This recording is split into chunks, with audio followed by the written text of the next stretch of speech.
Year 4, Work and Energy. Work Introduction. In the previous few chapters, we have talked about ways of describing the motion of objects, the cause of motion, and gravitation. Another concept that helps us understand and interpret many natural phenomena is work. Closely related to work are energy and power.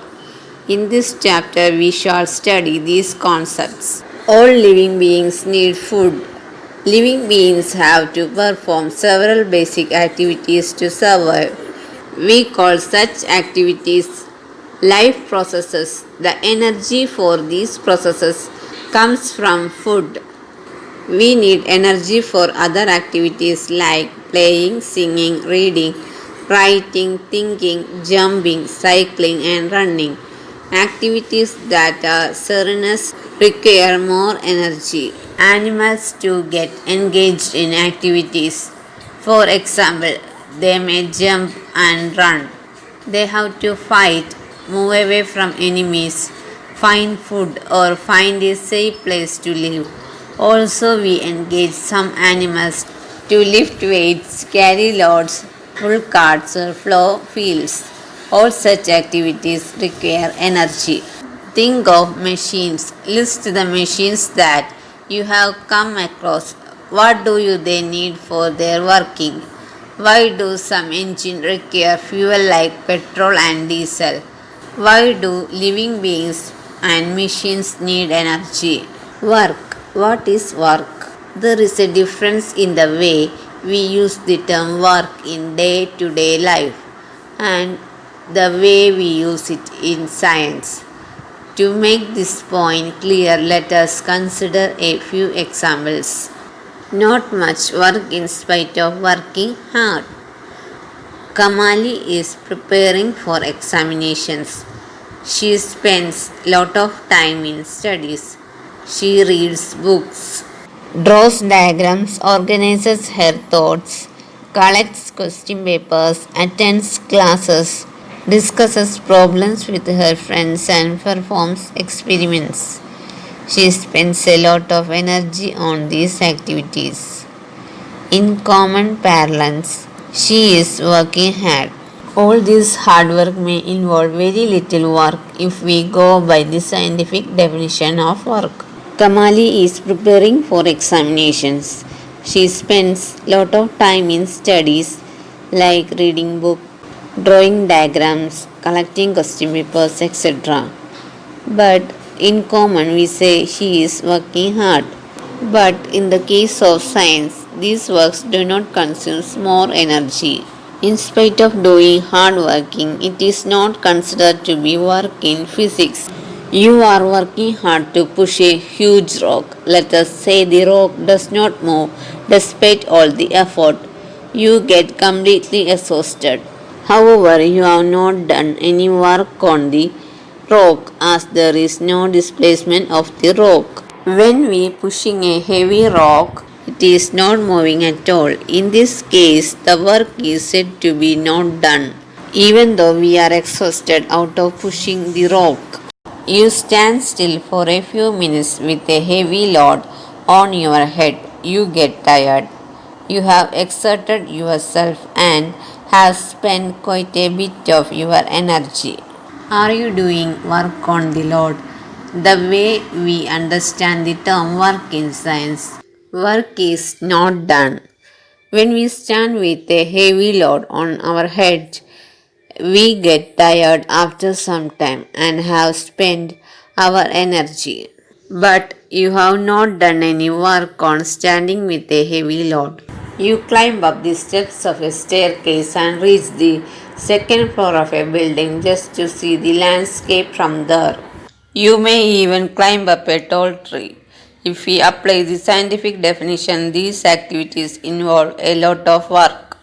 When a person climbs up a staircase from one floor to another or climbs up a tall tree, he has done some work when it comes to science. In day-to-day life, we consider any useful physical or mental labor as work. Activities like playing in a field, talking with friends, humming a tune, watching a movie, attending a function are sometimes not considered to be work. What constitutes work depends on the way we define it. We use and define the term work differently in science.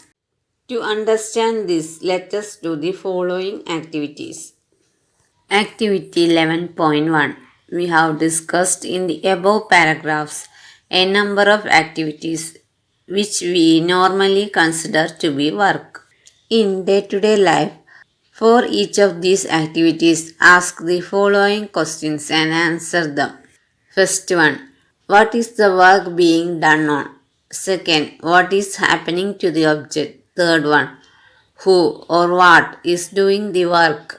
Whenever we use force to move something, we are doing work. Work is done on object whenever a force causes a displacement in the direction of force. Scientific conception of work. To understand the way we view work and define work from the point of view of science, let us consider some situations. Push a pebble lying on the surface. The pebble moves through a distance. You exerted a force on the pebble and the pebble got displaced.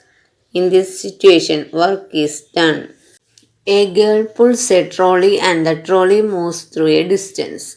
The girl has exerted a force on the trolley and it is displaced. Therefore, work is done. Lift a book through a height. To do this, you must apply a force. The book rises up. There is a force applied on the book and the book has moved. Hence, the work is done. A closer look at the above situations reveals that two conditions need to be satisfied for work to be done. First one, a force should act on an object, and second, the object must be displaced. If any one of the above conditions does not exist, work is not done. This is the way we view work in science. That is, work is done on an object whenever a force causes a displacement. A bullock is pulling a cart. The cart moves. There is a force on the cart and the cart has moved. Do you think that work is done in this situation? Yes, work is done. In such a situation, there is a force applied on the cart by the bullock and the cart is displaced. Therefore, work is done in such a situation. Work done by a constant force. How is work defined in science? To understand this, we shall first consider the case when the force is acting in the direction of displacement. Let a constant force F act on an object. Let the object be displaced through a distance s in the direction of force. Let W be the work done. We define work to be equal to the product of force and displacement. Therefore, work done equal to force into displacement, capital W equal to capital F into S.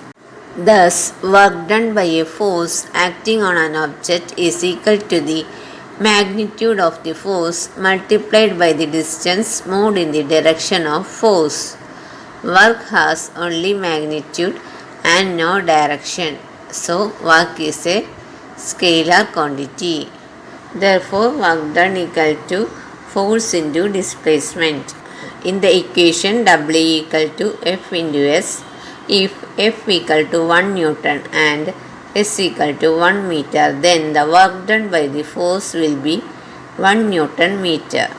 Here the unit of work is Newton meter or joule J. Thus, 1 joule is the amount of work done on an object when a force of 1 Newton displaces it by 1 meter along the line of action of the force. Look at equation W equal to F into S carefully. What is the work done when the force on the object is 0? What would be the work done when the displacement of the object is zero? Refer to the conditions that are to be satisfied to say that work is done. The work done is said to be zero work when force and displacement are perpendicular to each other or when either force or displacement is zero. Example: when we hold an object and walk, the force acts in downward direction whereas displacement acts in forward direction. Consider another situation in which force and displacement are in the same direction. A baby pulling a toy car parallel to the ground. The baby has exerted a force in the direction of displacement of the car. In this situation, the work done will be equal to the product of the force and displacement. In such situations, the work done by the force is taken as positive. The work done by the force is said to be positive when the force and displacement are in the same direction. Consider a situation in which an object is being displaced by the action of forces and we identify one of the forces F acting opposite to the direction of the displacement S. That is, the angle between the two directions is 180 degree. In such a situation, the work done by the force F is taken as negative and denoted by the minus sign. The work done by the force is F into minus S or minus F into S. It is clear from the above discussion that the work done by a force can be either positive or negative. To understand this, let us do the following activity. Activity 11.4. Lift an object up. Work is done by the force exerted by you on the object. The object moves upwards. The force you exerted is in the direction of displacement. However, there is a force of gravity acting on the object. Which one of these forces is doing positive work? Which one is doing negative work? Give reasons. When you lift an object up, the force you exerted is in the direction of displacement.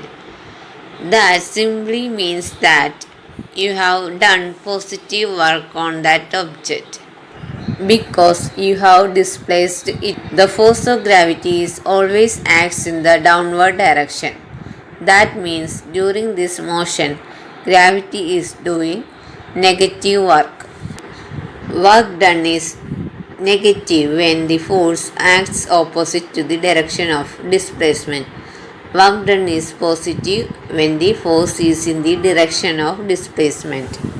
Numerical application. A force of 5 Newton is acting on an object. The object is displaced through 2 meter in the direction of the force.